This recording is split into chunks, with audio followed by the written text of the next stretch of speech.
மத்தேயு 1வது அதிகாரம் 23வது வசனம். கர்ப்பவதி ஆகி ஒரு குமாரனை பெறுவாள், அவனுக்கு இம்மானுவேல் என்று பெயரிடுவாயாக.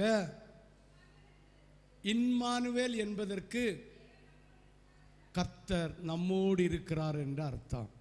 ஒரு பிள்ளை பிறந்ததுமே தேவன் நம்மோடு இருக்கிறார் என்று புதிய ஏற்பாட்டு விசுவாசிகளாகிய உனக்கும் எனக்கும் கர்த்தர் பிறந்த நற்செய்தியிலே சொல்லி இருக்கிறார்.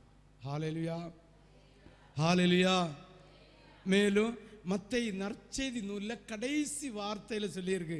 மத்தேயு 28:20 வாசி. மத்தேயு 28:20. நான் கட்டளை இட்ட யாவையும்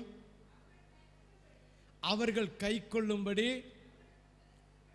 அவர்களுக்கு கடிந்து கொண்டு உபதேசம் பண்ணுங்கள், எச்சரித்து உபதேசம் பண்ணுங்கள், சமாதானத்தோடு உபதேசம் பண்ணுங்கள், சாந்தத்தோடு உபதேசம் பண்ணுங்கள், அவர்களுக்கு உபதேசம் பண்ணுங்கள். உலகத்தின் முடிவு பரியந்தமும் சகல நாட்களிலும் உங்களுடைய கூட இருப்பேன்.